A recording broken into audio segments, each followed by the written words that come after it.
नमः सिद्धेभ्यः।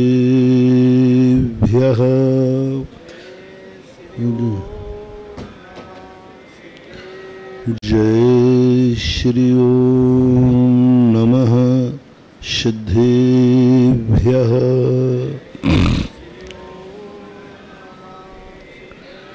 सर्वमंगलमांगल्यं सर्वकल्याणकारकं प्रधानं सर्वधर्माणां जैनं जयतु शासनं जैनं जयतु शासनं। पंच परमेष्टि भगवान की, आचार्य श्री गुरुवर कुंद कुंद महाराज की, आचार्य श्री गुरुवर विद्यासागर महाराज के। निमित्त और उपादान की चर्चा के बीच में अपन समझ रहे हैं कि सबसे पहले हमें जिसमें कार्य होना है उसको संभालना है, और हमें उपादान स्वरूप हूं तो मुझे तैयार रखना है। निमित्त कभी भी आ सकता है, निमित्त कोई भी बन सकता है। खोटे निमित्त से भी चोखे काम हो जाते हैं, लेकिन खोटे उपादान में कभी चोखा काम नहीं होता। कितने कितने खोटे निमित्त मिलते हैं, लेकिन उपादान यदि चोखा है तो हमारा काम भी चोखा होगा। अभी तक तुमने सुना होगा, चोखा निमित्त हो तो चोखे काम होते हैं, अच्छों की संगति मिले तो अच्छे कार्य होते हैं, अच्छा वातावरण मिले तो अच्छे कार्य होते हैं। ऐसा कोई नियम नहीं है, ऐसा कोई नियम नहीं है। ये नियम उनके लिए हैं जिनके उपादान कमजोर होते हैं, जिनकी उपादान शक्ति बहुत बहुत कमजोर होती है। उनके ऊपर निमित्त प्रभावकारी हो जाते हैं। जिन्होंने अपने उपादान को शुद्ध कर लिया, उसको जितने खोटे खोटे निमित्त मिलते जाएंगे उसके कार्य चोखे होते जाएंगे। पारसनाथ, कमठ खोटा निमित्त मिला, पारसनाथ का कुछ नहीं बिगड़ा, वे और महान होते गए। सबसे बड़ी साधना और चमत्कार जब है सामने निमित्त खोटा हो और मेरा कार्य चोखा हो रहा। फूलों पर चल करके कोई मंजिल पाले तो कोई बड़ी बात नहीं है, कांटों को कुचल करके कोई मंजिल पाले तो उसकी बहुत बड़ी बात होती है। साधना तो वही है, चमत्कार तो वही है। चारों तरफ से खोटा वातावरण मिला, सब तरफ से खोटा, लेकिन कार्य चोखा हुआ। उदाहरण मिलता है कि दूध मीठा है, दूध से खटाई का बैर है, दूध से खटाई का बैर है, लेकिन दूध कहता है आप लोगों का सोचना है कोई मेरे में खटाई डाल के तो दिखाए, मैं दूध से दही बन जाऊंगा। दूध को मीठा देख करके सोचा किसी ने कि बहुत मीठा है, स्वादिष्ट है, बच्चा भी पीता है, सब कुछ पीता है, इसको मैं मिटा के रहूंगा, इसको मैं बर्बाद कर दूंगा। उन्होंने खटाई डाल दी। दूध कहता कोई फर्क नहीं पड़ता, अभी कम चिकना था, अभी कम गाढ़ा था, अब दही बन गया। लोगों ने सोचा ये तो और कट्ठा हो गया, इसको टुकड़े टुकड़े कर डालो, तो मथानी उठाई और उसको मत डाला, इसको चूर चूर कर डालो। दही कहता कोई फर्क नहीं पड़ता, जितना तुम मथोगे दही से नवनीत बन जाएगा, और चिकना हो गया। लोगों ने सोचा कि अंतिम है, अग्नि को जला दो, उसको स्वाहा हो जाएगा। नवनीत को अग्नि पर रखा, वो घी बन गया, आठ पर है नहीं। विपरीत निमित्त मिलते गए, वो निखरता गया। अपना सोचना है कि हमें गलत निमित्त नहीं मिलना चाहिए, ये बहुत बड़ी अपनी कमजोरी है। हमें तो चुनौती देना चाहिए कि संसार के जितने गलत निमित्त हैं मेरे पास आ जाओ, मेरा तुम कुछ भी नहीं बिगाड़ पाओगे, क्योंकि मेरा उपादान मजबूत है, मजबूत है। कितने निमित्त हैं, यदि निमित्तों के अधीन ये दुनिया हो जाती तो ये निमित्त अपन को बर्बाद कर देते। दुश्मन की बद्दुआओं से यदि हमारा बुरा हो जाता तो दुश्मन तो अभी सबको बर्बाद कर देगा, क्योंकि हर व्यक्ति का कोई ना कोई दुश्मन है, बर्बाद कर देते। अभी तो कोई कुछ नहीं कर सकता, सब उपादान की कमजोरी। यदि उपादान मजबूत है तो खोटे निमित्त कुछ नहीं कर पाएंगे। क्या कर पाएंगे, क्या बिगाड़ पाए पारसनाथ भगवान का? कुछ नहीं बिगाड़। बहुत सारे ऐसे जीवन में होता है कि जितने प्रतिकूल निमित्त मिलते जाते हैं उसका निखार और होता जाता है, वो ऊंचाइयों पर उठता जाता है। राम के जीवन में यदि बुरे लोग नहीं होते तो रामचंद्र जी इतने महान नहीं बन पाते। राम के जीवन में इतनी संकट नहीं होते तो रामचंद्र जी आज इतनी ऊंचाइयों पर नहीं होते। जैन दर्शन के अनुसार 8 बलभद्र हुए हैं, जिसमें 9 बलभद्र होते, जिसमें रामचंद्र जी सबसे ज्यादा प्रसिद्ध हुए, क्योंकि उनके पीछे किसी दुश्मन का हाथ था, किसी संकट का हाथ था, किसी ऐसी विपरीत परिस्थिति का हाथ था जो वो रुलाने के लिए आई थी, और रुला भी दिया लेकिन बिगाड़ नहीं पाए। सत्य फांसी पे चढ़ता हुआ दिख सकता है, लेकिन सत्यवान को कभी फांसी चढ़ नहीं सकती। सत्य फांसी पे चढ़ता हुआ दिखेगा, वहां तक पहुंच जाएगा, लेकिन सत्य को फांसी नहीं लगती।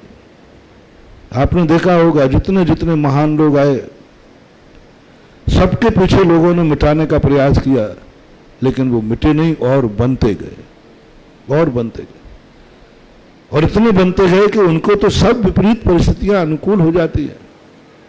परिस्थिति अनुकूल नहीं होती, वो अनुकूल बना लेते हैं, क्योंकि उनका उपादान इतना पावरफुल है, इतना शक्तिशाली है। क्या करेगा? अपनी जिंदगी में अपने आप को संभाल लो, सारी दुनिया संभल जाएगी। दुश्मन से मत डरो, तुम किसी के दुश्मन मत बनो। दुश्मन से मत डरो, तुम किसी के दुश्मन मत बनो, बस खत्म हो गया। हमारे जैनाचार्यों ने मुनिराज से कहा कि तुम दुश्मनों को नहीं मिटा पाओगे,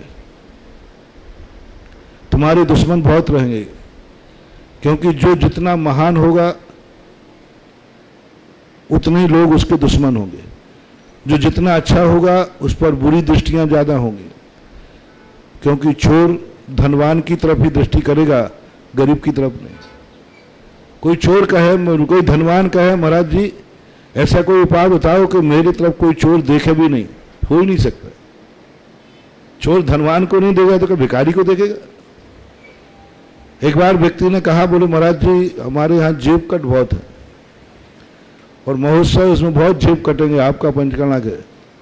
मैंने कि मेरे पास एक शक्ति है, उस शक्ति का तुम मान जाओ, प्रयोग कर लो तो जेब कट एक भी आएगा ही नहीं है। एक जेब कट आ जाए तो गारंटी मेरी है। अरे महाराज जी बस ऐसा ही कर देना, नहीं तो 2-4 लाख की तो होगी। और मुझे ये और पता चल गया कि इस पंचकर्णा में जेब कतरों में ठेका हुआ है, और वो 5-7 लाख रुपए का ठेका था। महाराज जी ठेका हो चुका है, अब तो जेब तो कटना ही है। मैंने कहा ठेका वाले को दिवालिया नहीं निकाला तो कुछ भी नहीं कहा मैंने, उसका ठेका बिल्कुल फेल होगा। बस शर्त एक है, भाई सामने नहीं तुम, ओ भाई, क्योंकि फिर मुझे कुछ दिखेगा ही नहीं। तो ऐसी स्थिति को लेकर के सामने कर लो, सामने करने को आपत्ति नहीं, क्योंकि हम इधर नहीं देखते, हम इधर देखते हैं। नहीं ऊपर कर लो, ऊपर कर भाई, इधर कर। इस तरफ हम कम देखते हैं। तो उसका ठेका हुआ, तो 7-8 लाख रुपए का ठेका जब हुआ, मैंने कि आप लोग एक बात मेरी मान जाए, आप जेब कट तो मेरी बात मान जाएंगे, बहुत आज्ञाकारी हैं वो। जितने डाकू हुए, जेब कट हुए, ये मेरी बात बहुत मानते, बेचारे आएंगे ही नहीं, लेकिन तुम लोग मान जाओ। बोलो महाराज हम आपके भक्त हैं, आज्ञा दीजिए 5 दिन तक कोई भी व्यक्ति वो कपड़े पहन के नहीं आएगा जिसमें जेब है।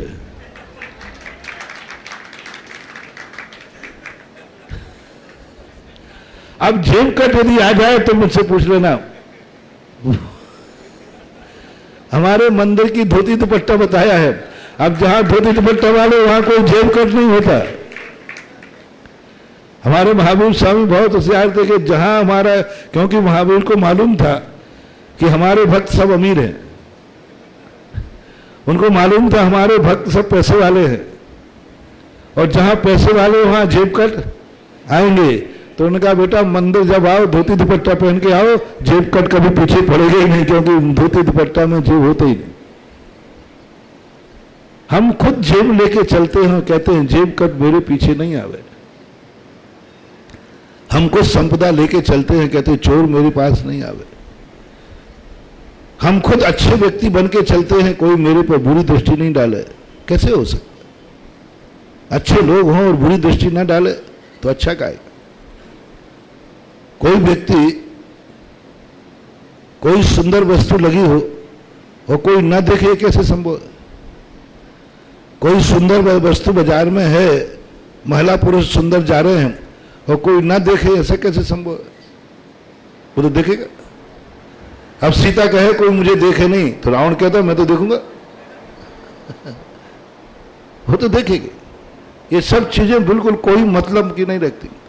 सुंदरता है तो लोग देखेंगे, पैसा है तो लोग लूटेंगे, जेब है तो जेब कट आएगा, अच्छा आदमी है तो उसको गंदा करने के लिए लोग प्रयास करेंगे। कोई नहीं रोक पाए। दुनिया में कभी भी कोई भी मंत्र आज तक पैदा नहीं हुआ जो दुश्मन को रोका जाए। कोई भी मंत्र आज तक पैदा नहीं हुआ जो दूसरे की बुरी दृष्टि को रोका जाए। मैंने खूब देख लिया। कोई एक ऐसा मंत्र हो जिस मंत्र फूको सबकी दृष्टि शुद्ध हो जाएगी, किसी की बुरी दृष्टि रखेगी नहीं। यदि होता तो ये मंत्र सीता क्यों नहीं फेर लेती? सीता फेर लेती कि भाई मुझे, मेरे ऊपर कभी किसी की बुरी दृष्टि न पड़े। है ही नहीं मंत्र, आज तक नहीं आया। कोई आज तक ऐसा मंत्र नहीं है जो चोर को रोक सके। नहीं तो अंजन चोर को उसी समय ऋषभदेव रोक देते। चौथे काल में भी चोर थे। दुनिया में पापी जीव को सुधारने का कोई मंत्र नहीं है। सावधान। वैष्णव दर्शन में भी पापी जीव को आज तक कोई भी भगवान सुधार नहीं पाए, बलि मार दिया। रामचंद्र जी रावण को सुधार पाए कि मार पाए? कृष्ण जी कंस को सुधार पाए या मार पाए? है ही नहीं। मार डालो बस, सुधरेगा तो नहीं वो, क्योंकि पापी है। तो पहली एक धारणा बना के चलना, दुनिया में पापियों का नाश कर सकते हो, पाप का कभी नाश नहीं होना। एक पापी मरेगा दूसरा पैदा होगा, क्योंकि नाश करने का कोई साधन नहीं, कोई दुनिया का साधन नहीं है। जहर को अमृत बनाने वाला कोई साधन नहीं, मंत्री नहीं, शक्ति नहीं। मैंने बहुत खोजा। शुरू में शास्त्रों में पढ़ता था, कोई ऐसा मंत्र मिल जाए मैं जपूंगा सारा भीलवाड़ा सुधर जाए। एक भी घर में बस माला मैं फेरूंगा, किसी घर में रात्रि भोजन नहीं होगा मंत्र से। माला मैं फेर लूंगा, 1 करोड़ माला फेरूंगा, पर 1 करोड़ माला के बाद उसका चमत्कार होना चाहिए कि आज के बाद इस भीलवाड़ा में कोई रात्रि भोजन नहीं करेगा। नहीं मिला मंत्र। कोई आलू प्याज नहीं खाएगा, कोई क्रोध नहीं करेगा, कोई बुरी नजर से नहीं देखेगा, कोई बुराई जीवन में नहीं लाएगा, कोई साधना नहीं। यदि ये साधना होती तो हमारे महावीर स्वामी सबसे पहले यही साधना करते, अपने कल्याण के लिए नहीं। तीर्थंकरों को कभी अपने कल्याण का भाव नहीं आता, जगत के कल्याण का भाव आता। वो अपने को सुधारने में उतनी मेहनत नहीं करते जितके जगत को सुधारने में। परोपकाराय सताम विभूति, परोपकाराय दोहंति गावः, परोपकाराय तरु प्रसूति। पेड़ कभी अपने फल नहीं खाता, गाय कभी अपना दूध नहीं पीती। साधु की विभूति परोपकार है, सबके लिए होती है। हर व्यक्ति को सुधार दूं मैं, ऐसा भाव आता है। लेकिन आज तक कोई साधना नहीं, केवल ज्ञान प्राप्त कर लिया भगवान ने, अरहंत बन गए, दुनिया को सुधारते सुधारते थक गए, वे खुद सुधर गए, लेकिन अपन ज्यों के त्यों। सुधारने वाला सुधर गया, सिद्ध गया, और अपन ज्यों के त्यों नहीं सुधर गए। कोई मंत्री नहीं, कोई ताकत ही नहीं, क्या करोगे सुधार के। एक उदाहरण आता है हमारे यहां कि जो तीर्थंकरों का दर्शन करता है भव्य ही करता है, भव्य नहीं। तो एक बार भगवान महावीर का समूषण आया, तो सबने सोचा कि चलो एक बार अपन सब दर्शन कराते हैं, तो ये तो निश्चित हो जाएगा कि हम सब भव्य हैं। सब जाने लगे। दादी मां कहती मैं तो नहीं जाऊंगी, मैं तो नहीं जाऊंगी, चाहे कुछ भी हो जाए। वो तसला का छोकरा भगवान बना है, वो तसला मेरे से छोटी है, मैं तो नहीं जाऊंगी, नहीं गए। अब घर वाले सब घबरा गए कि यदि ये भगवान के दर्शन करने नहीं जाती तो निश्चित ही अभव्य है, और अभव्य मेरे घर की दादी। तो बच्चों ने कहा चिंता मत करो दादी, तू तो जाना पड़ेगा। बोले नहीं जाऊंगी। बोले कैसे नहीं जाएगी, हम 4 बच्चे सब उठा करके तुझे ले जाएंगे, लेकिन उठा करके समूषण में पटकेंगे तब तो जाएगी। अब वो जान गई कि ये तो सही में छोकरे हैं, मैं तो उठा के ले जाएंगे और ये महावीर का दर्शन करा देंगे।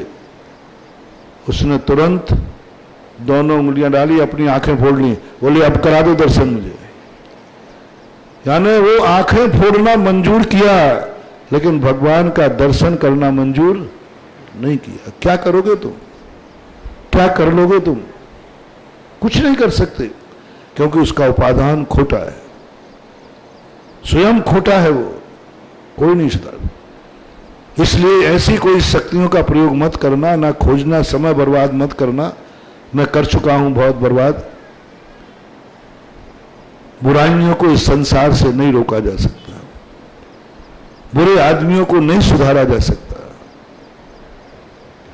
वो तो बद्दुआ देगा,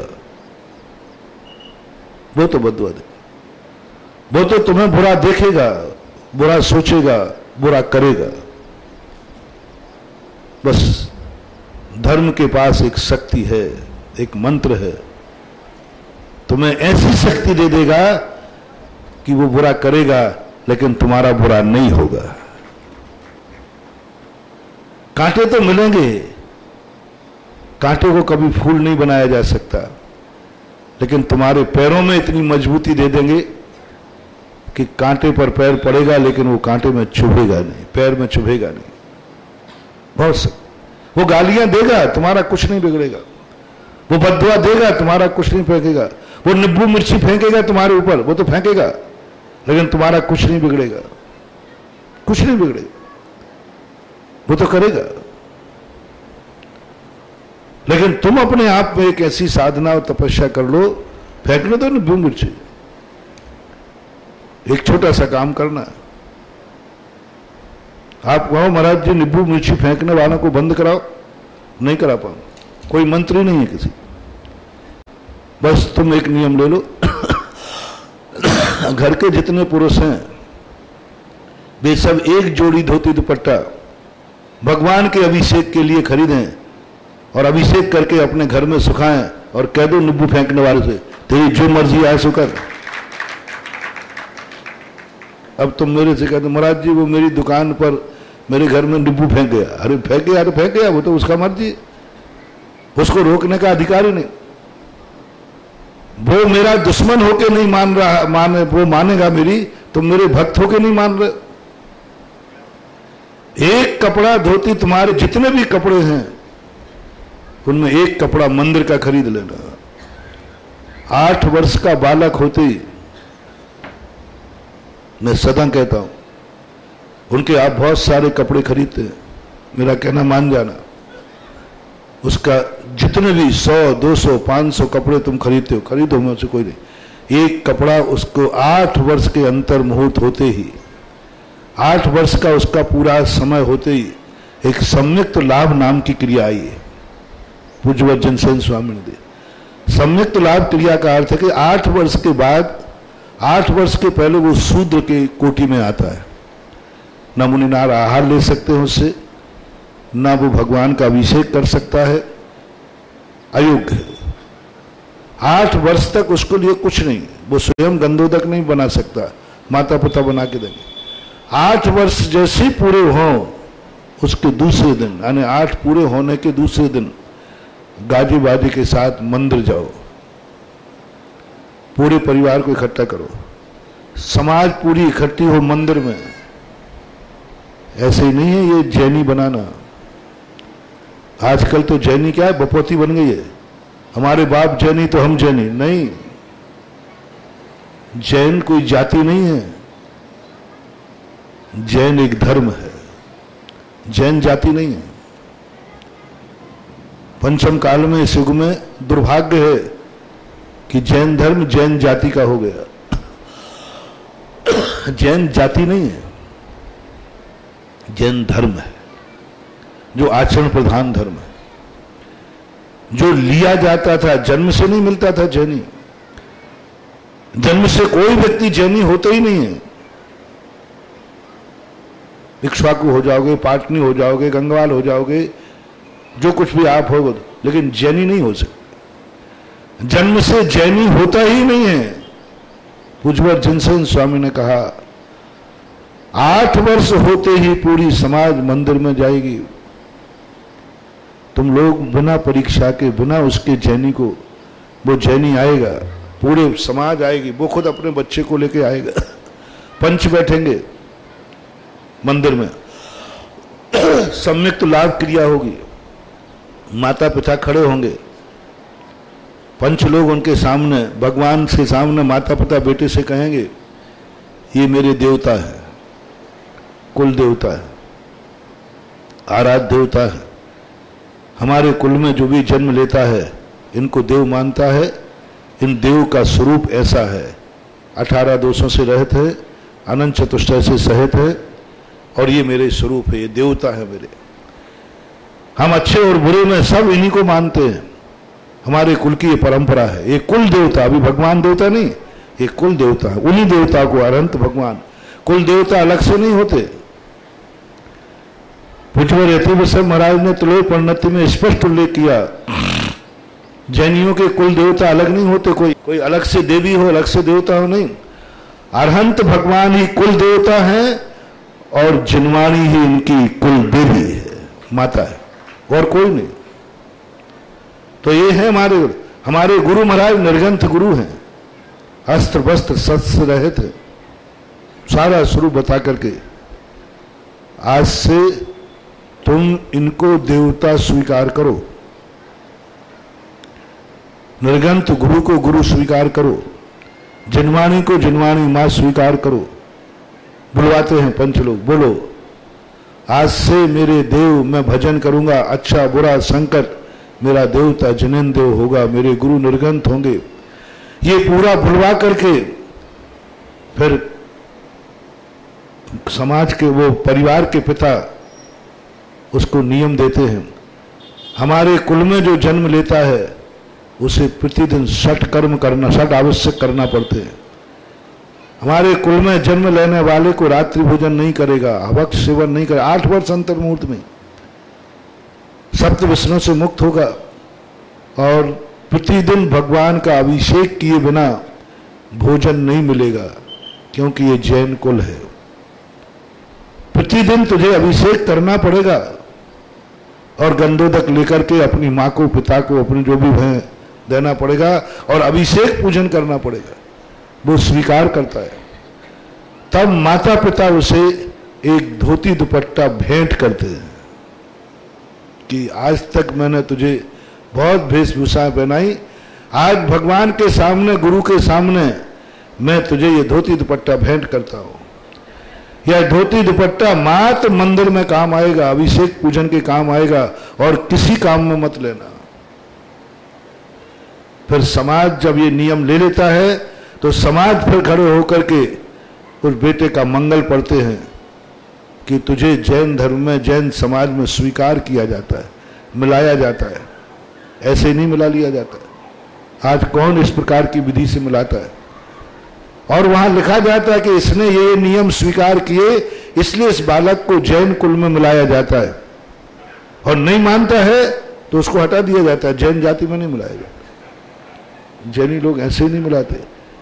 एक कठनेरा जाति है मुंगावली भोपाल तरफ एमपी में, वो उधर कहीं उन पर एक संकट आ गया, वे भागते हुए आए। देवगढ़ के अंदर विधान चल रहा था और वहां से दुश्मन सेना उनको मार रही है। भागो, भाग रहे थे। बेतवा नदी पार करके यहां विधान चल रहा था जैन धर्म का। वहां जय विधान के बीच में भोजन चल रहा था। वे सब के सब आकर उस भोजन में बैठ गए। जो दुश्मन की सेना थी वो लौट गई, अरे यहां तो धार्मिक कार्यक्रम चल रहा है। वे बच गए। समाज ने उनको भोजन करते उठाया तो नहीं। समाज ने देख लिया कि ये परदेसी लोग बैठ गए, क्योंकि उनके खाने का ढंग ही अलग था, बैठने का ढंग ही अलग था। लेकिन समाज ने कहा नहीं, खा लेने दो, पत्तल में से नहीं उठाना। उसके बाद बुलाया, बोले साहब मुझे जैन जाति में मिला लो, जैन धर्म मिला लो, मैं तो सब कुछ करने को तैयार हूं। बोले जैन जाति में मिलना साधारण नहीं है। जैनी सबको नहीं मिलाता। दुनिया की हर जाति को आप देखना, हर व्यक्ति से तुम किसी भी जाति में जाना चाहो तो वे तुरंत मिला लेंगे। आपको कौन सी जाति में मिलना है, तुरंत मिला लेंगे। अभी हाल तुम फोन ही कर दो, साहब मैं तुम्हारी जाति, तो तुम्हारे घर आ जाएंगे लेने। हर समाज, हर जाति, हर धर्म वाला अपने में तुरंत मिलाने के लिए बैठे ही है। और क्रिश्चियन लोग तो बैठे। मुगलों ने भी खूब मिलाया, मरो या मुसलमान बनो वाली बात थी ना। हर दुनिया का हर व्यक्ति बैठा ही है कि लोग मेरे में मिल जाएं, मेरे में आके मिल जाएं, मेरा धर्म को पालन करें, मेरी जाति में आ जाएं। मां दुनिया में एक जैन जाति है, लोग मिलना चाहते हैं, लोग मिलाने को तैयार नहीं। इतने लोग जैन धर्म पालना चाहते हैं और मुझे तो इतने लोग आहार देना चाहते हैं, पर तुम्हारा नंबर नहीं आ पाएगा बेटा, ध्यान रखना, उतने आ जाएंगे। पर हम लोग जैन साधु लेता देना चाह रहे, दूसरे साधुओं को लोग देते नहीं, भगा देते, चलो आगे, और जैन साधु को देने बैठे वो लेता नहीं। कितने लोग जैन बनना चाहते हैं, मेरे पास तो हजारों लोग हैं, लेकिन जैन समाज नहीं मिलाना चाहते। क्यों? जो व्यक्ति जितना शुद्ध पावरफुल होगा वो किसी को भी मिलाने में डरेगा।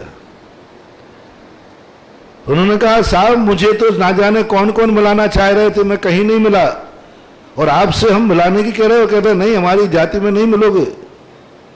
उन्होंने कहा ठीक है, मत मिलाओ, मैं जीवन भर यही रहूंगा, और जब तक आप नहीं मिलाओगे अन्न जल ग्रहण नहीं करूंगा। जिस धर्म ने, जिस जाति ने मुझे बचाया है उसी को मिलाऊंगा। पंचायत बैठी, बोले देखो भाई, इनको मिलाने से अपनी जैन जाति की बुद्धि खत्म हो जाएगी, क्योंकि जैनी बुद्धिमान माने जाते, बहुत बुद्धिमान। संसार में सबसे ज्यादा तेज खोपड़ी किनकी है? जगत में प्रसिद्ध है, बीरबल के किस्सों में भी प्रसिद्ध है कि बनिया की खोपड़ी तेज होती है। तो उन्होंने कहा साहब मिलना चाहते हो तो एक शर्त है, कल हमारे विधान का समापन है, और आप लोग इस विधान में जितने लोग आवे, बिना लकड़ी के, बिना कंडे के, गैस चलती नहीं थी उस समय, बिजली थी नहीं, बिना लकड़ी कंडे की पक्की रसोई बना करके खिला सको तो फिर मिला दूंगा। जैनियों ने सोचा इनके पास खोपड़ी है कि नहीं, देखो तो सही, क्योंकि जैनी की खोपड़ी तो मानी जाती है। वो एक बार सुनाया था ना मैंने कि एक बार राजा साहब को ने पूछा बीरबल से कि भाई सबसे ज्यादा अच्छी खोपड़ी किनकी है? बोले साहब बनियों की होती है। तो राजा साहब कहते किसने कहा बनियों की थी? बोले साहब प्रैक्टिकल कर लो। बोले राजा साहब आप गद्दी पर बैठ जाओ, बीच में बोलना मत। बुलाएगा, सबको कहा बीरबल ने राजा साहब को तुम्हारी दाढ़ी की जरूरत है, दाढ़ी की जरूरत है। सब अपनी अपनी दाढ़ी दे गए। बनियों की तो दाढ़ी बड़ी मुश्किल से मिलती है, मिलती नहीं, क्योंकि बनिया और दाढ़ी रखता नहीं। 4 महीने से ज्यादा जैन की दाढ़ी हो ही नहीं सकती। 4 महीने से ऊपर के बाल जिसके पास हैं, साधु का है तो वो हार लेने लायक नहीं, और श्रावक का है तो वो हार देने लायक नहीं। 4 महीने से ज्यादा बड़ी हो ही नहीं सकती दाढ़ी। उसके बाद तो केशवंश करना ही पड़ता है। बड़ी मुश्किल में एक भीलवाड़ा में मिल गया, लाया गया। बीरबल ने कहा राजा साहब को तुम्हारी दाढ़ी की जरूरत है। बोलो क्या चाहते हो? बोले साहब राजा साहब को दाढ़ी की, गर्दन ही दे दो राजा साहब को तो गर्दन। बीरबल कहते गर्दन नहीं चाहिए दाढ़ी। बोले बीरबल साहब आप मंत्री बन गए, इतनी अकल नहीं आई, जब गर्दन दे रहा हो तो उसमें दाढ़ी तो। बीरबल कहते दाढ़ी चाहिए दाढ़ी। बोले साहब मैं यही तो कह रहा हूं, राजा साहब को दाढ़ी तो क्या गर्दन दे दूं। थक गए बीरबल, लेकिन वो एक ही बोला दाढ़ी तो क्या मैं गर्दन दे दूं। और बीरबल क्या कहते गर्दन नहीं चाहिए दाढ़ी। बोल कितने लोग हैं? बोले साहब राजा साहब को दाढ़ी चाहिए है। और बीरबल साहब ये कह रहा बोलो क्या चाहिए इसके बदले में? बनिया की दाढ़ी का तो मोला करना चाहते हो तो लो आको। ये दाढ़ी एक बार मुड़ी थी जब मां मरी थी, 500 मोहरें खर्च हुई थी। मोसर वगैरह करते ना। दूसरी बार मुड़ी थी जब पिताजी मरे थे, 500 कितने हो गए? 1000 मोहरें हो गई। अब तीसरी बार, पहले तो ये बताओ कौन मर रहा है जिसके लिए मोड़ू? बोले चुप रहे, राजा साहब को जरूरत है। बोले साहब हिसाब बता दिया, अभी तक 2 बार मुड़ी 1000, अब आप तीसरी बार में बता दो कितना। इसका अर्थ है कि तू 1000 और 1000 मोहरें और चाहता है। बोले साहब आप हिसाब लगा के दे दो, मैंने तो हिसाब बता दिया। बनिया कभी अपने मुंह से प्लाट की कीमत नहीं बोलता, वो कहता पड़ोसी में इतने का बिका है बस।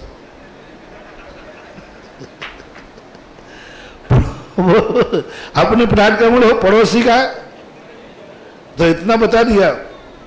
2000 मोहरें बीरबल ने लाके उसको दे दी। उसने अंटी में बांधी, दाढ़ी बिक चुकी है। और नाई आया, पहले वो कोई सावन वावन नहीं चलती थी, पानी से गीला करते थे। और नाई पानी से गीला करते, थोड़ा जोर से कर दिया, उसने बनिया ने एक झापड़ मारा। बोले मूर्ख, इसको बनिया की दाढ़ी समझ रखा है? ये राजा साहब की दाढ़ी है, क्योंकि बिक चुकी थी, पैसा ले चुका था। तू तो ऐसे हाथ फेर रहा है जैसे बनिया की दाढ़ी है, राजा साहब की दाढ़ी है। और राजा की दाढ़ी को होश से बना, एक थप्पड़।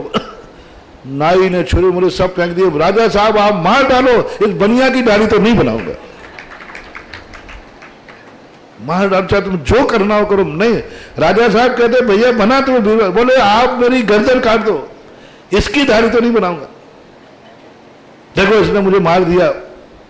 राजा साहब कहते हैं क्यों मारा तूने? बीरबल इसको निकाल बाहर, सवार दे बनिया को। हजूर निकल बाहर, निकल निकल निकल। अब राजा का गुस्सा तो इतना ही, वो बनिया निकल गया। बीरबल कहते राजा साहब ये क्या कर दिया तुमने? 2000 मोहरे भी ले गया और दाढ़ी भी ले गया।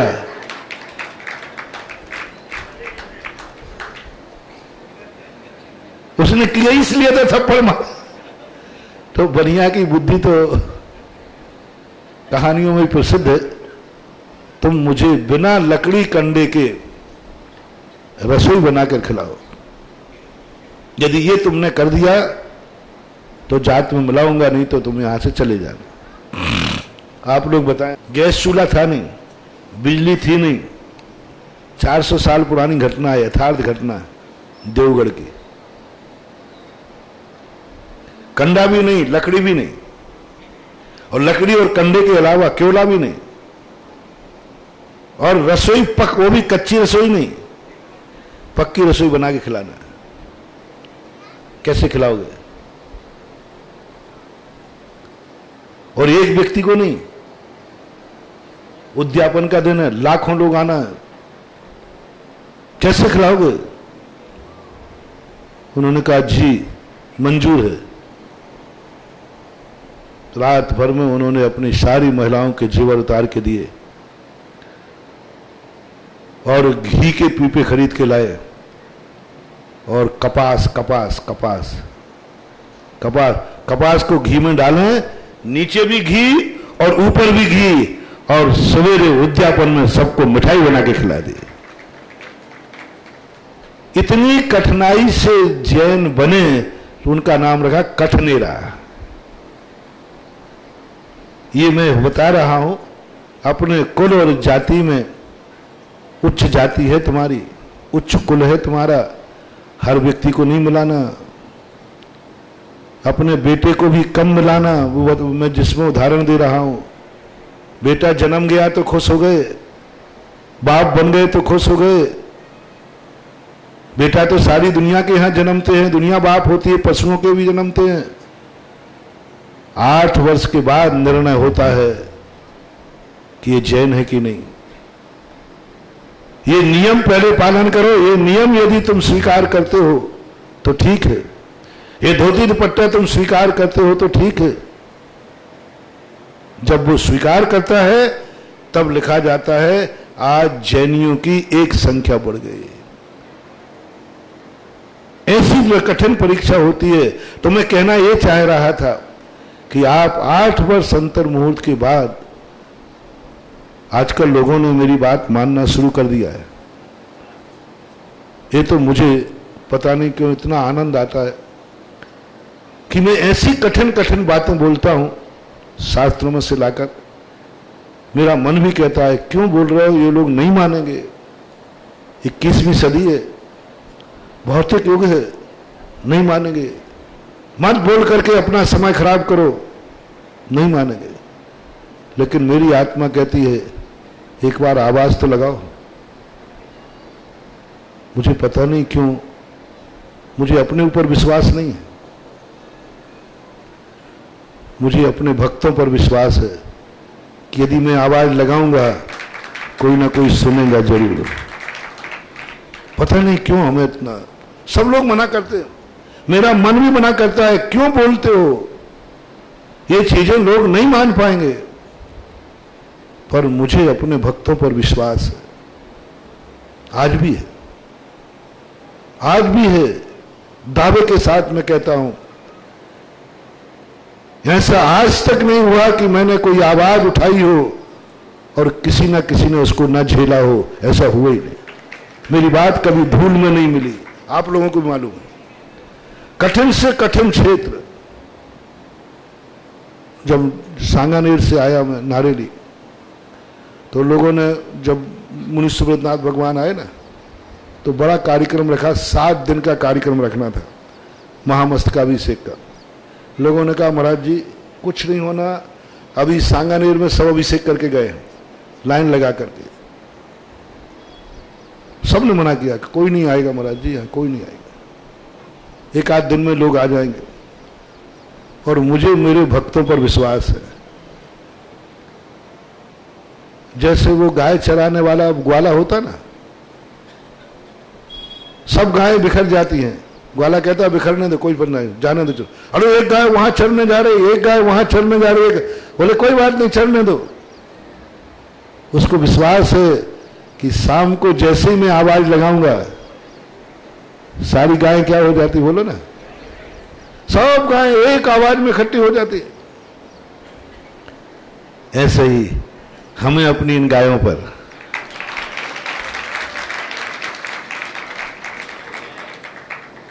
मुश्किल से कितना सा समय हुआ था, 6, 7, 8 महीने हुए। जैसे ही नारेली में मैंने आवाज लगाई ओ मेरे भक्तों, सांगानेर में अभिषेक करते करते जो थक गए हों वो ना आना, और जिनको सांगानेर से एनर्जी मिली हो दौड़ के आ जाओ। नए मनुष्य नाथ भगवान निकले हैं। सांगानेर में तो 4 दिन की लाइन थी, यहां तो 8 दिन की लाइन लगी है, और आज तक लगी है। आज तक भी वहां लाइन ही लगी है। अपना विश्वास होना चाहिए, अपने भक्तों पर विश्वास होना चाहिए, क्योंकि हमने अपने भक्तों को किसी लोभ से, किसी डर दिखा के, भय दिखा के नहीं बनाया है। ये खुद अपनी श्रद्धा से बने हैं। यदि मैंने इनको बनाया होता तो डर लगता, मैंने तो इनको बनाया ही नहीं है। ये खुद बने हैं।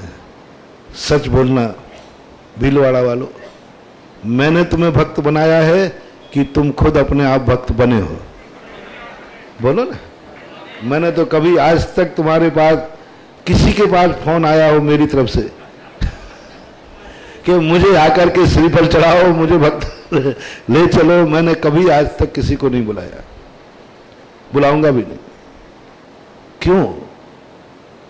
जबरदस्ती बनाने वाला भक्त कभी भी धोखा दे देगा, लेकिन जो भक्त स्वयं बना है वो जिंदगी में तो क्या, जन्म जन्म तक भक्त बना रहेगा। इतना विश्वास है मुझे भक्तों पर, उसी दम पर बोल देता हूं, आंख बंद करके बोलता हूं। दुनिया हंसती है, लेकिन जब काम पूरा होता है तो आज तक तो लोगों ने ये मना लिया कि महाराज के सुधा सागर मुख के जो निकल जाए वो काम होना ही होना है। इसमें महानुभाव, आज मैं रहस्य खोल रहा हूं, इसमें मेरा कोई अतिशय नहीं है, मेरी कोई साधना नहीं है। बस ये सारा चमत्कार मेरे भक्तों में है, और भक्तों का है कि वो मेरी आवाज को नीचे नहीं गिरने देते, नहीं गिरने देते। आज तक कोई आवाज बता दो दुनिया में जो खाली गई हो। इतना कठिन प्रसंग उठा दिया मैंने, जैन आगम के अनुसार शादी। देखना, तुम खुद कल्पना करना। जब मैंने कहा तो लोग हंसे सभा में, बोले महाराज जी क्या, दोनों वर वधू शादी के दिन उपवास करेंगे? मर गए, वही दिन तो खाने पीने का है। उपवास करेंगे चारों प्रकार के अन्न जल का, बाद में शक्ति नहीं है तो फल फूल खाएंगे, नहीं है तो एक टाइम खाएंगे। अब बताओ, शादी के दिन अनंत चौदस का बना दिया। अनंत चौदस को ये बोले तो फिर भी बात है कि भाई आज अनंत चौदस है, सब लोग उपवास करेंगे, नहीं है तो पानी ले लेना, एकासन करेंगे। शादी का दिन और पर्व का, अष्टमी चौदस को एकासन की बात हो, 10 लाक्षण पर्व के दिन एकासन की बात हो, तो लोगों को थोड़ी अच्छी लगेगी कि महाराज जी कह रहे हैं 10 लाक्षण में एकासन करो, कम से कम खाओ, फल फूलों से काम चलाओ, उपवास करो, तो लोग समझ लेंगे। मैं किस दिन कह रहा हूं? शादी के दिन पर्व बनाओ। ओहो, शादी के दिन को पर्व बनाओ। कौन कहता है शादी का दिन पाप का दिन है, पापियों का दिन है, पाप और पापियों का दिन है? कौन कहता है संसार का दिन है? शादी का दिन पर्व का दिन है। शादी का दिन पर्व का दिन है। और हमारे आगम में लिखा, शादी का दिन ऐसे व्यतीत करो जैसे अष्टमी और चतुर्दशी व्यतीत करते हैं, क्योंकि ये मंगल कार्य है, ये गृहस्थी का कार्य है। ये तुम्हारी जिंदगी का सवाल नहीं है, पीढ़ी दर पीढ़ी का सवाल है। एक कौन कहता है शादी पाप का घर है? मैं तो मुनियों की खान मानता हूं, दृष्टि अपनी अपनी। मैं तो आरिकाओं की खान मानता हूं। किसी ने शादी कर ली, या तो वो स्वयं आरिका बन जाए, साधु बन जाए। मान लो तुम शादी भी कर रहे हो तो कोई बात नहीं, ऐसा पैदा करो ना मुनि। आचार्य की मातेश्वरी की यही घटना है। आचार्य की मातेश्वरी वो संयम लेना चाहती थी, शादी नहीं करना चाहती, लेकिन पिता उनके बलजोर थे, उनके सामने बोलने की हिम्मत नहीं थी, क्योंकि बहुत ज्यादा तेज थे, हिम्मत नहीं कर पाई। माता पिता ने जबरदस्ती शादी कर दी। अब कन्या बेचारी सीधी सादी, बहुत सीधी थी श्रीमती जी, बहुत सीधी, इच्छा के विरुद्ध शादी हो गई। अब क्या करें, नहीं बोल पाई। पति मिला तो बाप से भी ज्यादा खतरनाक मल्लप्पा। आचार्य सिंह के पिताजी अरे बड़े खतरनाक थे, बड़ी बड़ी आंखें थी, यदि तुम्हारे सामने निकाल दे तो तुम, हाँ मैंने देखा उनको, वो बड़े गुस्सेल थे। उनके सामने बोले ये पति तो पिता का भी बाप निकला, इसके सामने मैं संयम की बात क्या करूं, इसके सामने मैं अपनी भावना क्या रखूं कि मेरी भावना इस संसार में प्रवेश करने की नहीं है, नहीं कर सकती हूं, मुझे इस संसार से वैराग्य चाहिए। नहीं बोल पाई, उनके रौब के कारण, उनके क्रोध के कारण नहीं बोल पाए संसार में। पर उसने शकुनी मामा की दृष्टि अपनाई। शकुनी मामा की दृष्टि बहुत अच्छी दृष्टि है, उन्होंने उससे गलत उपयोग कर लिया। शकुनी मामा ने कहा कि कुरु वंश से मैं बदला नहीं ले सकता क्योंकि वो बलजोर है। तो उसने देखो, कुरु वंश और गंधार नरेश ये दोनों दुश्मन थे, 7 पीढ़ियों के दुश्मन थे, कट्टर दुश्मन थे। कभी इन दोनों में मित्रता नहीं हुई, हमेशा युद्ध हुए। लेकिन शकुनी मामा ने कहा हमारी 7 पीढ़ियां भी मिट गई और मैंने लड़ा तो मैं भी मिट जाऊंगा। उसने नीति से काम किया, कुरुवंश के लिए अपनी बहन दे दी। बोले धृतराज को कोई बहन नहीं दे रहा है, वैष्णव दर्शन में बहन दे दी। बोले दुश्मन को बहन दे दी, अंधे को बहन दे दी। कूटनीति देखना, अभी कुछ नहीं बोला वो, बोले बच्चे और हो जाने दो। बच्चे जैसे पैदा हुए, दुर्योधन को अपने पक्ष में करके सारे कुरुवंश का नाश कर दिया। जब गंधार नरेश मरा तो उसने कहा मेरी इच्छा पूरी हो गई, कुरुवंश का दीपक खत्म कर दिया। ये बहुत बड़ी कूटनीति कहलाती है, इतनी बड़ी कूटनीति कहलाती है। ये कूटनीति हमारे कर्मों में भी है। जब कोई व्यक्ति दुश्मन बन करके नहीं भजा पाए, देख लेना एक बहुत अच्छा बीच में रहस्य आ गया। जब तुम दुश्मन बन करके नहीं भजा पाओ तो एक नीति है, उसकी मीत बन जाओ।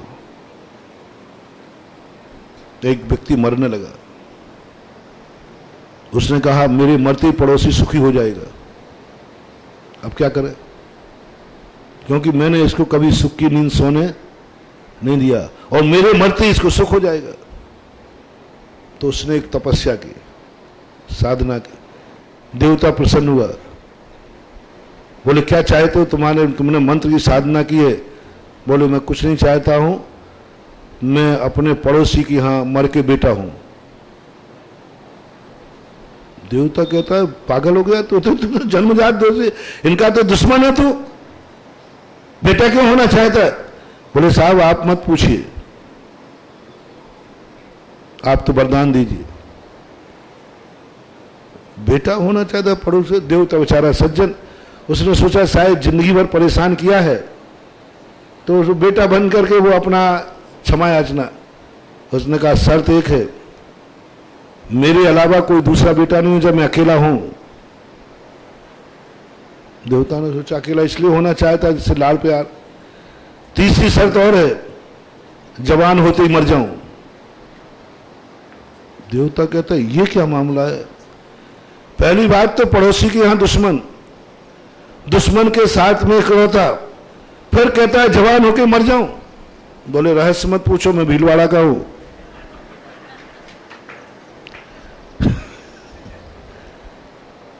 तुम तो वरदान दीजिए। देवताओं ने कि दिमागी काम नहीं कर रहा, दिमागी काम नहीं कर रहा कि क्या चाह रहा है। त्रिया चरित्रम पुरुषस्य भाग्यम देवो न जानाति कुत कुत्तो मनुष्य, देवता भी नहीं जाना। मनुष्य बहुत खतरनाक चीज है, जब देवता भी नहीं जान पाते कि आखिर ये क्या चाहता है, क्या इसकी मनसा है, क्या है, कोई नहीं जान पाता। एक जोक पढ़ा था मैंने, ब्रह्मा जी ने सृष्टि बनाई तो सबसे पहले उन्होंने ऊंट बनाया। ऊंट बनाते ही उन्होंने एक ऑडिटर रख लिया था कि भाई गलती बोले साहब देख मैंने ऊंट बनाया। बोले साहब इसके आपने सब कुछ ठीक बनाया, लेकिन इसका मुंह इतना ऊंचा कर दिया और पीठ पे कुंवर कर दी, कोई काम का नहीं है, किसी काम का नहीं है। तो ब्रह्मा जी ने कहा अच्छा ठीक है। फिर उन्होंने उल्टा कर दिया, हाथी बना दिया, सूंड नीचे लटका दी और पीठ बिल्कुल फ्लैट कर दी। बोले साहब अब तो ठीक है ना। बोले क्या साहब आपने इसकी नाक इतनी बड़ी कर दी कि वो जमीन में जाती है, नाक की तो इज्जत होती है वही बड़ी कर दी। उन्होंने कहा अच्छा। तो तीसरी बार में उन्होंने बंदर बनाया, नाक ही बिल्कुल छोटी कर दी। बोले साहब आपने बंदर बना तो दिया लेकिन इतना चंचल है ये कभी एक स्थान पर बैठेगा ही नहीं। तो उन्होंने कहा अच्छा तू जो बनाता हूं उसमें गलती निकाल देता है, अब मैं 6 महीने का अंतराल करता हूं। फिर उन्होंने मनुष्य बनाया। बोले देख अब तो ना इसका नाक बड़ी है, ना कुंवर ऊंची है, ना कुछ, अब तो ठीक ठाक है, अब तो कोई गलती नहीं हुई। बोले सरकार यदि डांटो तो नहीं बताऊं, नहीं तो बता दो। बोले इसमें क्या गलती दिख रही है। बोले साहब आपने मनुष्य तो बनाया, इसका सब कुछ तो ठीक है, लेकिन अंदर क्या है बाहर क्या है इसका पता लगाना मुश्किल है। इसके सीने में एक खिड़की और रख देते।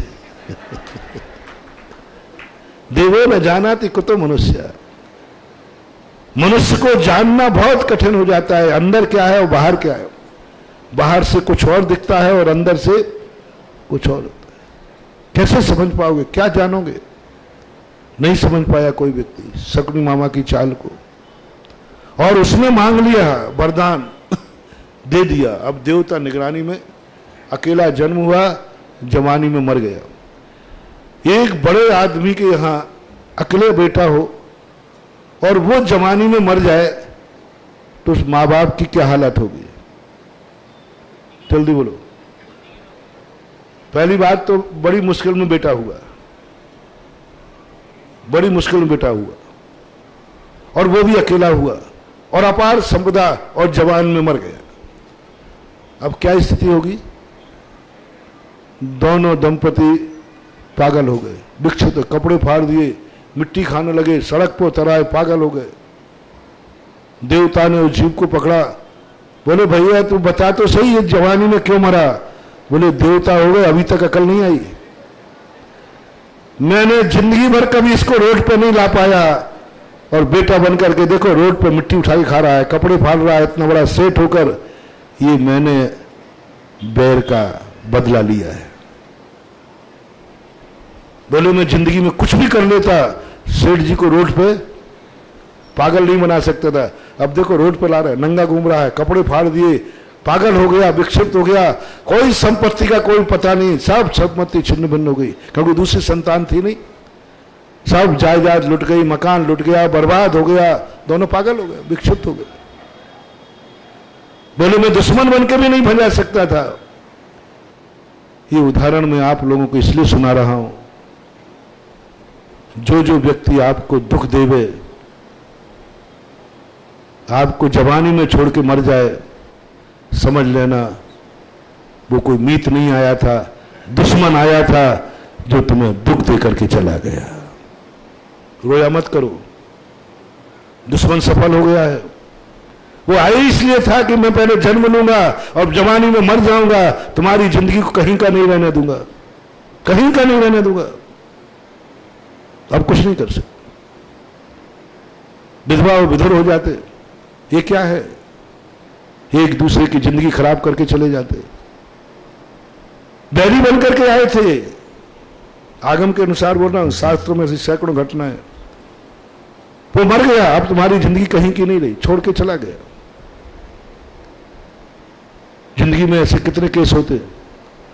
पूरी जिंदगी बर्बाद करके चला गया। अब आया इसलिए था वो कि मैं जिंदगी में तुमसे बैर का भंजा नहीं भंजा पाया, तो तुम्हारा पति बनकर, तुम्हारी पत्नी बनकर भंजाऊंगा। ये जो बेटा बिटिया जो तुम्हारे यहां आ रहे हैं ना और ये भाग रहे हैं, ये कुछ नहीं है बंधु। सावधान, मोह में मत पड़ो। तुम्हारा बेटा है और वो शादी ऐसे स्थान पे कर रहा है, ऐसी कन्या से कर रहा है जिससे तुम्हारी इज्जत, तुम्हारा कुल, तुम्हारा धर्म, तुम्हारे गुरु छूट जाएंगे, तुम्हारा अभिषेक छूट जाएगा, समाज में बेइज्जती हो जाएगी। ये बेटा तुम्हारा बेटा नहीं है, कोई दुश्मन है जो तुम्हारे कुल की सारी इज्जत को धूल में दुश्मन बन के नहीं मिटा पाया, तो अब बेटा बन के मिटाएगा। निश्चित करना, पत्थर की लकीर समझना, एक भी थोड़ा परसेंटेज मत करना। बेटा किसका है? तुम्हारा। किस पर उतारू है? बेइज्जती करने पर। तुम गिड़गिड़ा रहे हो, तुम सेल्फ आस लियो, बेटा मत खा, मैं मर जाऊंगा। वो कहता मर जाओ, मेरे गुरु छूट जाए, मेरा मंदिर छूट जाएगा, छूट जाए, मेरे कुल में सदा मुनियों के हार होते आए। मुनि बोले नहीं आवे, मैं मस्तक उठा के नहीं जी पाऊंगा। बोले मत जियो। एक बेटे ने तो यहां तक कह दिया बाप से। बाप ने कहा बेटा देख, यदि तू ऐसा करेगा मैं सेल्फास खा लूंगा। बोले मैं खिला दूं, कल खाते तो आज खा लो। महानुभाव, आप अपने बेटे को आजमाना। आपका बेटा बेटा है या दुश्मन है, आप कभी परीक्षा करना।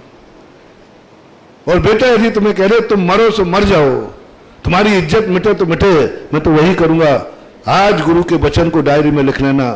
वो बेटा नहीं, पूर्व भाव का बैरी है जो बदला ले रहा है बेटा बन करके।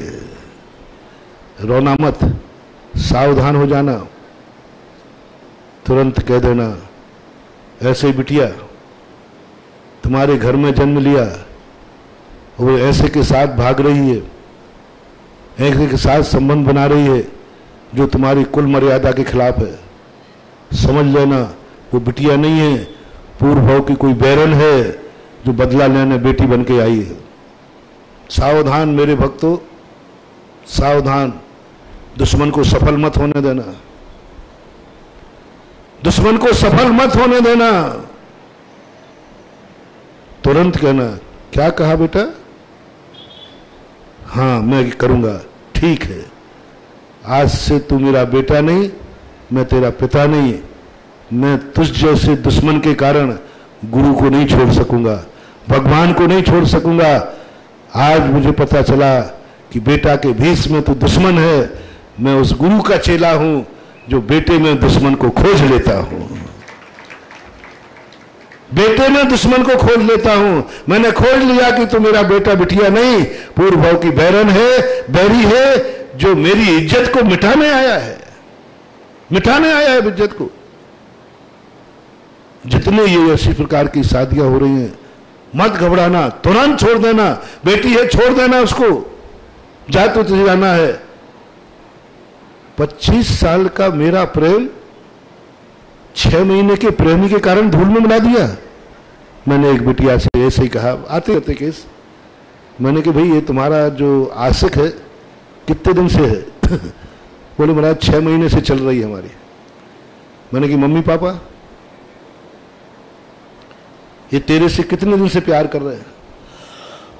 25 साल की उम्र थी, कितने दिन से प्यार कर रहे हैं, तेरे लिए मर रहे हैं, तेरे लिए जी रहे हैं, तेरी गंदगी साफ की, तुझे नहाया धुलाया, कितना प्यार।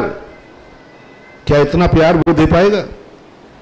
मैं आप लोगों से पूछता हूं, जितना प्यार माता पिता करते हैं इतना प्यार पति पत्नी भी कर सकते, पति कर सकता है क्या? गंदगी धोती है माता, कपड़े धोती है माता, कौन है?